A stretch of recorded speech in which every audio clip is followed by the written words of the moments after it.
नमस्कार, मैं हूं अर्चना कौशल और आप देख रहे हैं विकासशील हरियाणा।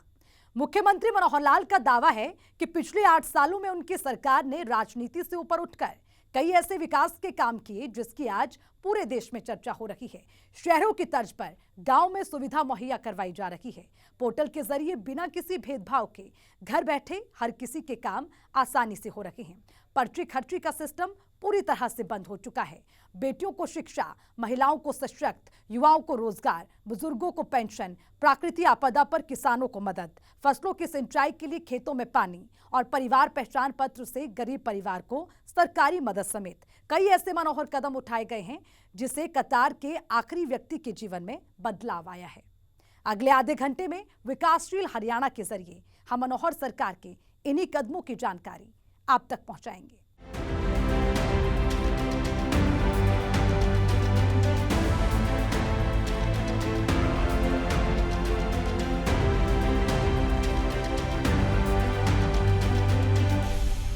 प्रदेश के मुखिया मनोहर लाल को जब भी मौका मिलता है विपक्ष को आईना और आवाम को यह भरोसा दिलाने में वो कभी नहीं चूकते कि मनोहर सरकार पूरे प्रदेश को एक परिवार की तरह मानकर काम कर रही है। हरियाणा विधानसभा सत्र के दूसरे चरण के तीसरे दिन मुख्यमंत्री मनोहर लाल बतौर वित्त मंत्री जब बोलने के लिए सदन में उठे तो एक एक कर कई ऐसी योजनाओं का जिक्र किया जो पिछले करीब 8 सालों में आवाम के हित में शुरू की गई है। सदन में बजट पर चर्चा के दौरान मुख्यमंत्री मनोहर लाल ने बतौर वित्त मंत्री जानकारी देते बताया कि पिछले 8 सालों में हरियाणा मनोहर सपने के साथ तेजी से आगे बढ़ा है। उन्होंने कहा कि हमारी सरकार दूरगामी सोच और राजनीति से ऊपर उठकर विकास के काम कर रही है। इस दौरान एक उदाहरण के जरिए मनोहर लाल ने यह भी बताने का प्रयास किया कि सत्ता पक्ष और विपक्ष का नजरिया कैसे अलग अलग होता है। बजट का उपयोग सामान्यतया जो विकास है, दिखने वाला विकास, इंफ्रास्ट्रक्चर, भौतिक विकास, मुख्य रूप से ऐसा माना जाता है कि सारा पैसा उसी पर लगेगा। लेकिन मेरा मानना यह है कि केवल उस पर नहीं तो बहुत सी चीजें ऐसी होती हैं जो व्यवस्था परिवर्तन की चीजें भी होती हैं, बहुत दूरगामी कार्यक्रम भी होते हैं, उनको ठीक करने के लिए ताकि आने वाला जो पीढ़ियां हमारी हैं उनको भी उसमें सुविधा मिले। कुल मिलाकर के अगर इस उदाहरण को देख करके यूं कहा जाए कि मान लो किसी एक व्यक्ति को ये कहते हैं कि सामने गिलास रखा है और उस गिलास में दूध है लेकिन कम है, पूरा नहीं है। पूछा जाए कि अच्छा सामने देख रहे हो क्या दिख रहा है? एक व्यक्ति कहता है कि इसमें दूध भरा हुआ है, आधा है, आधा गिलास दूध का उसको दिखता है। दूसरा व्यक्ति कहता है कि ये आधा गिलास इसमें खाली है। अब वो बातें दोनों की सत्य हैं, लेकिन एक मनोभाव का अंतर होता है। मनोभाव में एक न्यूनता आ जाती है कि मुझे भरा हुआ दिख रहा है कि मुझे खाली दिख रहा है। थोड़ा ये अंतर स्वाभाविक ही होता है। इस पक्ष वाले दूध ये कह देंगे कि भरा हुआ आधा है, उस पक्ष वाले कह देंगे तो आधा खाली है। मनोभाव का अंतर होता है। लेकिन कभी कभी इससे आगे जो कठिनाई होती है, मैं तो कह रहा हूं, इसमें जब दृष्टि का अंतर होता है तो ये जो दोष है, मनोभाव का दोष है, ये दृष्टि दोष में बदल जाता है। और अगर कोई उसको गिलास को देख करके कोई ये तो है ही खाली, यानी उसको सारा ही खाली दिखता है, तो ये दृष्टि दोष होता है। तो हमारे कुछ भाइयों में दृष्टि दोष भी है, लगातार आलोचना भी करेंगे और बाहर अंदर खाते बैठ करके व्यक्तिगत से मिलेंगे, नहीं भी बहुत अच्छा है, बहुत बढ़िया, बहुत अच्छा किया, ये भी कहते हैं, व्यक्तिगत रूप से सब कहते हैं। और कुछ चीजें ऐसी होती हैं कि बजट में जो अपेक्षा, जैसे मैंने बताया कि एक भौतिक दृष्टि से दिखने वाला विकास, ये सब दिखता है, लेकिन अगर देखा जाए तो राजनीति में इससे ऊपर उठ करके भी विचार करना होता है। मनोहर कार्यकाल से पहले हरियाणा में बेटियों की स्थिति क्या थी, ये बात किसी से छुपी नहीं है, जिसका जिक्र करते हुए मनोहर लाल ने कहा कि बेटी बचाओ पढ़ाओ अभियान एक दूरगामी सोच के साथ शुरू की गई है, जिसका परिणाम बेटियों के बेहतर भविष्य के रूप में हमारे सामने है। इसी तरह आने वाले समय में जल संकट विकराल रूप लेने वाला है। हर साल जमीन के अंदर 1 मीटर पानी कम हो रहा है, जिसके लिए मेरा पानी मेरी विरासत योजना चलाई जा रही है ताकि हम अपनी अगली पीढ़ी को जिंदगी दे सकें। बेटी बचाओ बेटी पढ़ाओ, अब ये ऐसा कार्यक्रम है, कोई राजनीतिक कार्यक्रम नहीं है, ये एक सामाजिक कार्यक्रम है, दूरदृष्टता का कार्यक्रम है। दूरदृष्टता अगर नहीं होगी तो इसमें आगे आने वाला समाज विकृत समाज होगा। हमने पानी बचाने की बात कही है, जमीन के अंदर पानी खत्म हो रहा है, हर साल 1 मीटर के लगभग ये पानी डाउन जा रहा है। हमारे किसान भाई जानते हैं कि जो ट्यूबवेल चलाते हैं हर 2-3 साल के बाद एक पाइप 10 फुट का उनको डालना पड़ता है। अगर आज हम नहीं संभले तो फिर बहुत बड़ा संकट आगे आने वाला है। हमने इस काम को लेकर बहुत से कार्यक्रम चलाए ताकि अगली पीढ़ी का हम ध्यान रखें। हमने तो यानी योजना का नाम रखा मेरा पानी मेरी विरासत। पानी की मात्रा बड़ी सीमित है। अब ये चीजें बहुत पहले से गिर रही हैं, आज से नहीं, वर्षों हो गए। चाहे बेटी बचाओ बेटी पढ़ाओ की बात हो, चाहे पानी की बात हो, चाहे पर्यावरण की बात हो। दुनिया बहुत सचेत हुई पर्यावरण के नाते। हम लोगों ने पर्यावरण पर ध्यान दिया है, लेकिन इसके ऊपर और गति बढ़ाने की हमारी आवश्यकता है। इसी प्रकार से हम लोग प्राकृतिक खेती की बात आई है।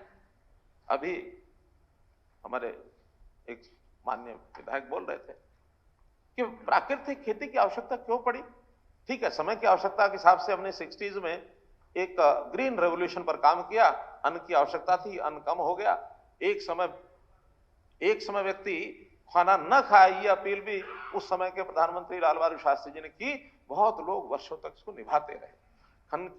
अन्न की आवश्यकता थी, अन्न ज्यादा उगाओ, कैसे उगना है, बहुत से रिसर्च हुए, कोई गलत हुआ ऐसा नहीं है, हम आत्मनिर्भर हुए। लेकिन उसके साथ दोष जो पनपे वो हमारे शरीर के अंदर बीमारियां वो बढ़ने लगी। आज आवश्यकता यह है कि हमको उस पर भी आग्रह पूर्वक प्राकृतिक खेती करें, ऑर्गेनिक खेती करें, खाद जो है, जो परंपरागत खाद होते थे हमारे, वो करें, गो पालन करें, गो का खाद हो। इन सबको भी काम करने के लिए हमने बहुत से प्रयत्न किए हैं, आगे कर रहे हैं। मेरा कहना यह है कि अगर इन चीजों की तरफ ध्यान नहीं जाएगा तो उसको दृष्टि दोष नहीं कहा जाएगा, उसको दूरदृष्टि दोष कहा जाएगा। तो दूरदृष्टि के हित में हमको काम करने हैं, न कि दूरदृष्टि से ओझल होकर काम करने हैं। इन पर भी बजट का बहुत बड़ा भाग खर्च होता है। हम जो यहां लगातार चर्चा करते हैं, मेरे यहां सड़क नहीं बनी, मेरे यहाँ स्कूल नहीं बना, कॉलेज नहीं बना, बस अड्डा नहीं बना। ठीक है, बनने हैं, बनाने हैं हमको। ऐसा नहीं कि वर्तमान आवश्यकताओं को हमको दरकिनार करेंगे, लेकिन उन चीजों पर भी चर्चा उतनी गंभीरता से करनी चाहिए जो हम शायद भूल जाते हैं, करते नहीं हैं। उस पर भी हम बहुत ज्यादा, पानी के लिए हमने माइक्रो इरिगेशन सख्ती से लागू करने की बात कही है। हमने तो यहां तक कहा कि जहां पानी 30 मीटर से ज्यादा चला गया है, 100 फुट से ज्यादा चला गया, वहां बिजली का कनेक्शन भी तब देंगे जब आप माइक्रो इरिगेशन का प्रोजेक्ट लगाओगे। 85% सब्सिडी सरकार देगी। तो इतना तैयारी तो हमको करानी ही चाहिए कि हमारे समाज में जागृति आए कि पानी बचाना है। पानी बहुत सीमित है, हमारा अपना कोई सोर्स नहीं है। एसवाइल के झगड़े में कितने साल से लड़ाई लड़ रहे हैं, आगे भी लड़ करके लेंगे, ऐसा नहीं कि नहीं लेंगे, बहुत नजदीक है। लेकिन जो है उसका प्रबंधन ये नहीं करेंगे तो पीने के पानी का संकट भी हो सकता है। कोविड काल का जिक्र करते हुए मुख्यमंत्री मनोहर लाल ने कहा कि पिछले 2 सालों तक हमने कोविड की मार झेली है।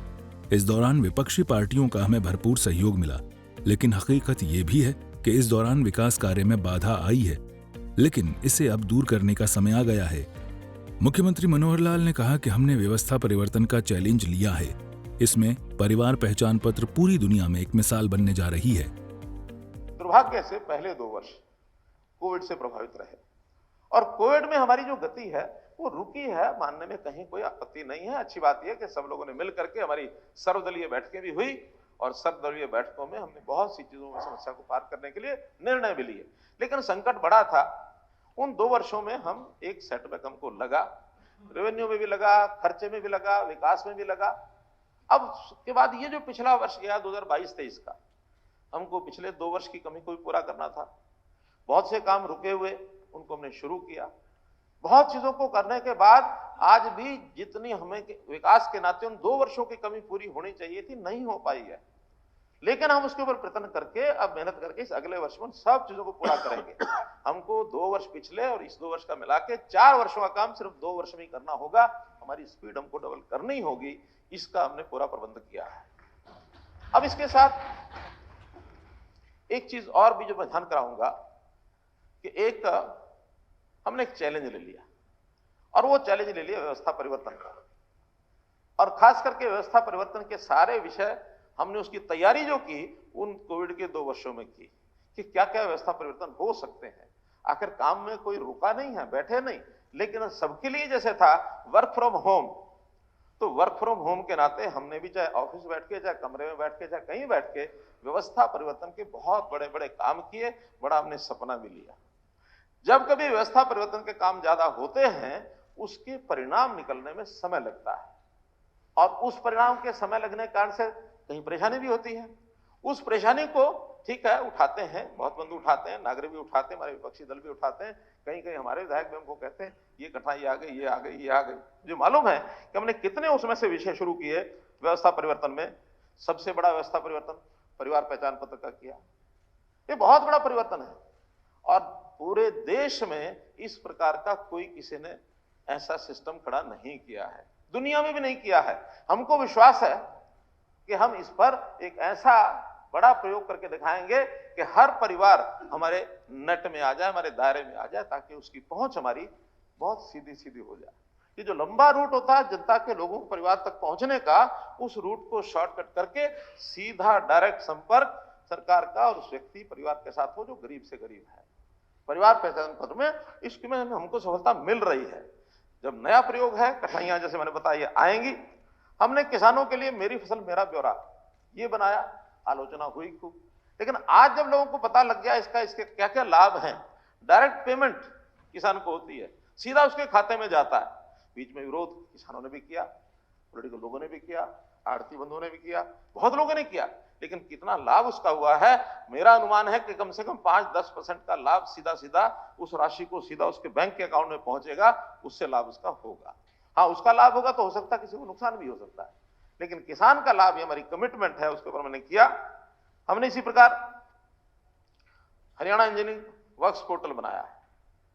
बहुत बड़े भ्रष्टाचार का एक रास्ता बंद करने के लिए हम प्रयत्न कर रहे हैं कि जो इंजीनियरिंग कामों में बहुत शिकायतें होती हैं, बहुत इंक्वायरियां चल रही हैं, बहुत लोगों के खिलाफ कार्रवाई भी होती है, लेकिन सबके खिलाफ नहीं होती है। और इसमें अगर कोई अवसर ही जो उसको बंद कर दिया जाए कि ये ना हो, तो अपने आप चीजें ठीक होती हैं, और उसको करने में एक कठिनाई आ रही है। मैं आपसे साझा करना चाहता हूं कि जो बीच का सिस्टम है, जिनको आदतें गलत पड़ी हुई थी, उनके कारण से वो सिस्टम थोड़ा हिला है। उनको सबको लगता है ये क्या हो गया, हम तो इसी कारण से सरकार में नौकरी करते थे। यहां तक सुनने को मिलता था, हम कहते थे कि नौजवान को कि भाई तुम काम नहीं है, चलो तुम्हें 15,000 रुपए की नौकरी कहीं प्राइवेट दिलवा देते हैं, ना जी ना, डीसी रेट की नौकरी दिलवा दो, चाहे 10,000 रुपए मिलते हो। अब है तो वो भी नौकरी जो है अस्थायी नौकरी है, प्राइवेट में भी कोई सुरक्षा नहीं है, लेकिन 15,000 छोड़ के 10,000 की नौकरी सरकारी ऑफिस में मुझे मिल जाए, मैं सरकारी बाबू की तरह काम करूंगा, उसमें से क्या क्या लाभ उठाता है। रोज किससे आते हैं, सरकारी नौकरी को सुरक्षित नौकरी भी नहीं मिल रही डीसी रेट पर। लेकिन सिस्टम को रोकने के लिए, हमने पारदर्शिता लाने के लिए सिस्टम बदले हैं, वो सिस्टम इंजीनियरिंग के कामों में लागू कर रहे हैं, कर दिए हैं। एक सही और ईमानदार सरकार का काम होता है पूरी सच्चाई के साथ अपनी कमियों को जनता के सामने रखना। मुख्यमंत्री मनोहर लाल ने सदन में बोलते हुए यही किया। उन्होंने पूरी ईमानदारी से इस बात को माना कि जब भी कोई नया व्यवस्था परिवर्तन होता है तो सब कुछ एकदम से ठीक नहीं हो जाता है। इसमें कई तरह की कठिनाइयां भी आती हैं, जिसे दूर करना सरकार और अधिकारियों का काम होता है, और मनोहर सरकार इन सभी परेशानियों को दूर कर एक मिसाल कायम करने वाली है।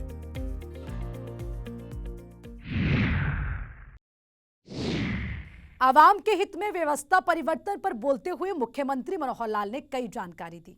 उन्होंने ये भी कहा कि कुछ लोगों को हमारे काम से तकलीफ हो रही है, विरोध भी हो रहे हैं, लेकिन हमें ये समझने की जरूरत है कि बिना व्यवस्था परिवर्तन के काम में पारदर्शिता आने वाली नहीं है। ये रिपोर्ट देखिए।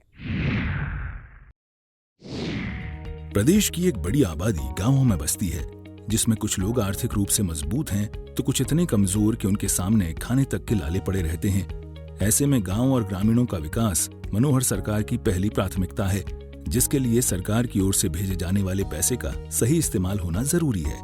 पारदर्शी तरीके से जरूरतमंदों तक लाभ पहुंचना जरूरी है। इसके लिए मनोहर राज में कई कदम उठाए गए हैं। हाल ही में शुरू की गई ई टेंडरिंग इसी दिशा में एक कदम है। मनोहर सरकार का मानना है कि इससे काम में पारदर्शिता आएगी। ग्रामीणों को इस बात का पता होगा कि पंचायत का कितना पैसा कहां खर्च हुआ। हालांकि इसका कुछ सरपंच विरोध भी कर रहे हैं, जिसका मुख्यमंत्री मनोहर लाल ने शायराना अंदाज में जवाब दिया। सरपंच बंधु इस बात का विरोध कर रहे हैं, काम तो करवाने हैं, पैसा हम दे रहे हैं, पैसा कम है ये बात किसी ने नहीं कही कि हमारे पास बजट कम आया है। वो तो ना जी ना, पहले पैसा हमको हमारे हाथ में ला के दो, हमारे अकाउंट में ला के दो, हम जैसा चाहे वैसा काम कराएंगे हम ये। और यहां तक लोगों ने कह दिया, बहुत लोगों ने, कि हम इतने इतने लाखों रुपया खर्च करके आए हैं, हमको पता होता तो ये लागू होना है तो हम पैसा क्यों खर्च करके आएंगे। अब इनडायरेक्टली तो ध्यान में आता है कि क्यों ये कह रहा है। फिर वो कहता है ये तो ठेका पता नहीं कौन ले जाएगा। कौन ले जाएगा, कौन ले जाएगा, कि मेरा आदमी लेना चाहिए, हमारी कोई गारंटी नहीं है। एक कंपटीशन है, तो इसलिए ये जो व्यवस्था बदली है, इस व्यवस्था को बदलने के लिए हमने किसी की कोई लिहाज नहीं की है, और किसी प्रकार का कोई जो गतिरोध आएगा उसको भी हम बर्दाश्त करेंगे। गतिरोध से हम घबराएंगे नहीं। कोई गतिरोध आए, व्यवस्थाएं ठीक करनी है। इस बात का तो इल्म था कि गतिरोध होगा, इस बात का तो इल्म था कि गतिरोध होगा, कुछ तो मेरी भलाई का विरोध होगा, कुछ तो मेरी भलाई का विरोध होगा। पर इस डर से अगर कोई कर्म ना करूं तो किसी का कैसे भला होगा। इस डर से कर्म नहीं छोड़ेंगे, कर्म करेंगे। विरोध तो होता ही है, हर अच्छे किसी भी काम को जब आगे लेकर चला जाता है उस समय उसका विरोध बड़ा स्वाभाविक होता है। प्रदेश में अनऑथराइज्ड कॉलोनियों की समस्या पर बोलते हुए मुख्यमंत्री मनोहर लाल ने कहा कि इस पर सरकार की ओर से सख्ती दिखाई गई है, लेकिन जो गरीब हैं उनका ध्यान भी रखा जा रहा है। हमारी प्राथमिकता हर किसी को अपनी छत मुहैया कराना है।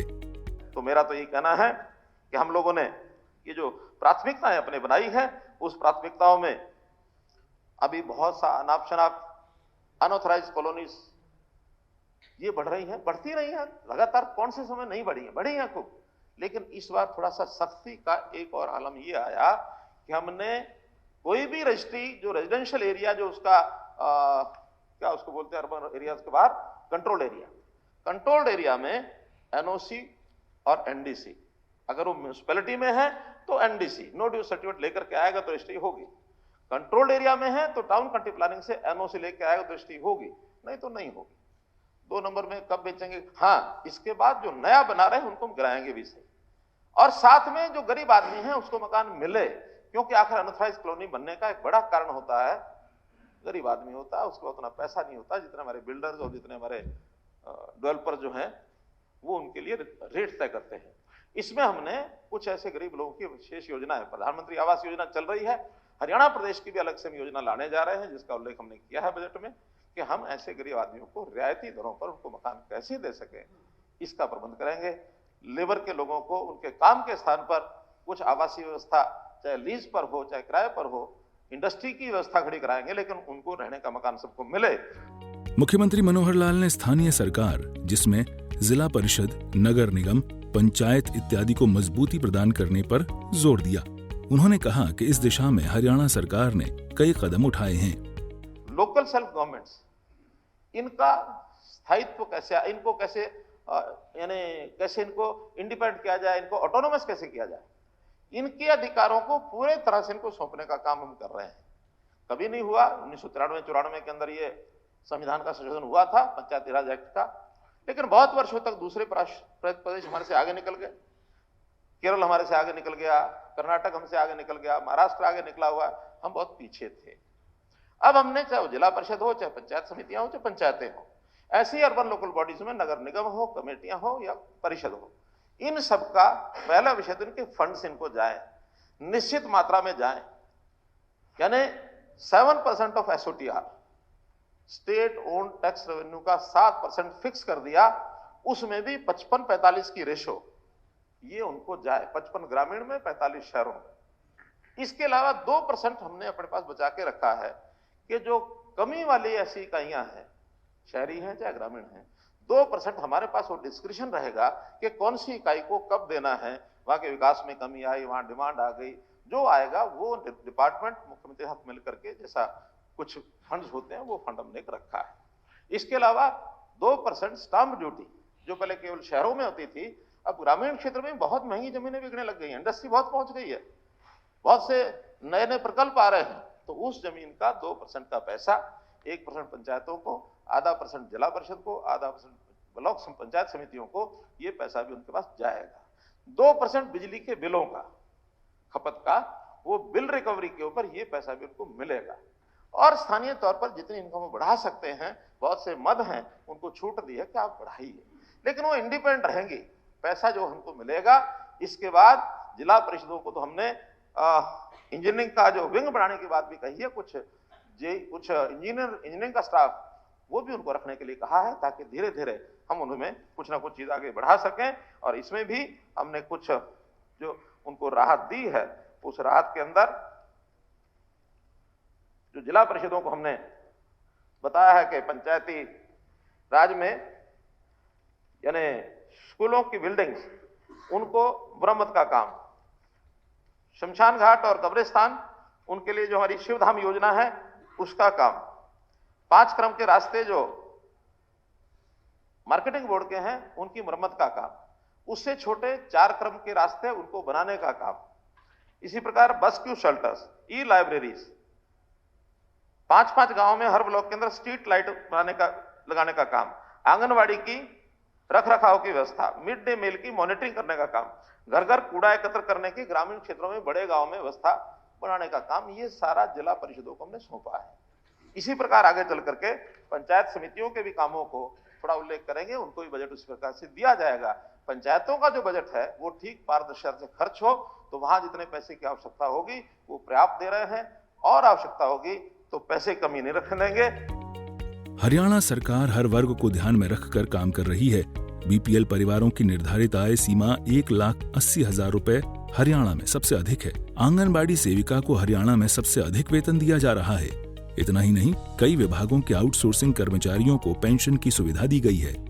हमने कर्मचारियों के वेलफेयर के लिए बहुत से विषय किए हैं, यानी ऐसे ऐसे वर्ग जिनकी तनख्वाहें बहुत ही कम थी और वो लगे हुए थे आउटसोर्सिंग पर, उनको भी पेंशन देने का काम हमने किया है, जो रिटायर हो गए हैं कई प्रकार के। जैसे ये ट्यूबवेल का जो एचटी ट्यूबवेल का कॉर्पोरेशन था, एमआईटीसी के लोगों को दिया। इसी प्रकार के और भी उसमें के कुछ विभाग थे जो प्राय बंद हो गए, उनको भी हमने दिया है। सैलरीज हमने खूब बढ़ाई है।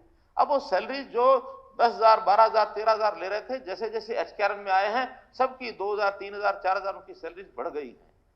तो इस नाते से सारे देश में आंगनवाड़ी की सैलरी सबसे ज्यादा हमारे यहाँ, आशा वर्कर का जो रेम्युनरेशन है वो सबसे ज्यादा हमारे यहाँ यानी हमने बीपीएल की जो लेवल है वो भी ऊपर उठाया, इसीलिए कि जो 1,20,000 रुपए का बीपीएल का लेवल सारे देश में है, हमने परिवार पहचान पत्र में उसको बढ़ा करके 1,80 किया, ताकि और ज्यादा परिवार कवर हो जाए। वरना अगर 1,20 बाकी देश के तर्ज पर हम रखते हैं तो मुझे अनुमान है कि 12-15 लाख से ऊपर परिवार नहीं होंगे, लेकिन अब 1,80 करते ही 29 बल्कि 34 लाख परिवार हो गए। अब जो रजिस्ट्रेशन हो रही है उसमें एक छोटा दोष भी आ रहा है कि परिवार की आय ज्यादा है, 2 बाइफर्केशन कर दो, 2 परिवार बना लो ताकि उनकी आमदन आधी हो जाए, दोनों बीपीएल में आ जाए। अच्छा विषय नहीं है, परिवार के टूटने के खतरे होंगे, इससे हमें इसमें से भी कोई रास्ता निकालना पड़ेगा ताकि ज्वाइंट फैमिलीज रहे वो इस प्रकार से टूटे नहीं। तो ऐसे ऐसे विषय हम कर रहे हैं। डिजिटलाइजेशन पर जोर देते हुए मुख्यमंत्री मनोहर लाल ने कहा कि इससे लोगों की जिंदगी न सिर्फ आसान हुई है बल्कि पारदर्शी तरीके से काम भी हो रहे हैं। डिजिटलाइजेशन इसका भरपूर उपयोग कर रहे हैं, और इसमें भी जहां जिस चीज की आवश्यकता है, चाहे वर्क मैन पावर रखनी होगी वो रखते हैं, चाहे इंफ्रास्ट्रक्चर लगाना वो लगाते हैं, जहां कहीं नई ब्रांचेस खोलनी है नई करते हैं। हमारे जो नई रिक्रूटमेंट हो रही है उसमें भी कंप्यूटर हमने कंपलसरी किया है। ग्राम सचिव के लिए भी कंप्यूटर हम कंपलसरी करने जा रहे हैं, ताकि इसके बिना कोई चीज अब आगे संभव होगी नहीं, क्योंकि हर आदमी को पढ़ा है, अनपढ़ है, किसान है, मजदूर है, दुकानदार है, व्यापारी है, हर एक को कंप्यूटर विंडो पर ही जाके काम करना पड़ेगा। हमारे सामने भी अब कंप्यूटर का ही नेवा पोर्टल खड़ा किया कि हम इस पर काम करना शुरू करें। तो कुल मिलाकर हमने पारदर्शी रिक्रूटमेंट एक बहुत बड़ा मेजर हमारे लिए चैलेंज था। गड़बड़ें बहुत होती थी, हमारे समय में हुई, हमने बख्शा नहीं है। हमने एक पेपर लीक में 672 लोगों को पकड़ा है। जरूरत से ज्यादा ईमानदार हूं, इसीलिए गुनहगार हूं। जो लोग मनोहर कदम का विरोध करते हैं उनके बारे में मनोहर लाल यही सोचकर खुद को तसल्ली देते हैं, लेकिन कहते हैं कि ईमानदारी के रास्ते में चाहे कितने भी कांटे क्यों ना बिछे हों, तमाम मुश्किलों के बाद जीत की पक्की गारंटी होती है। और मुख्यमंत्री मनोहर लाल भी इसी सोच के साथ आवाम के हित में अपने कदम आगे बढ़ा रहे हैं। हमारे साथ विकासशील हरियाणा में फिलहाल के लिए इतना ही। मुझे दीजिए इजाजत। देखते रहिए सूर्य समाचार। नमस्कार।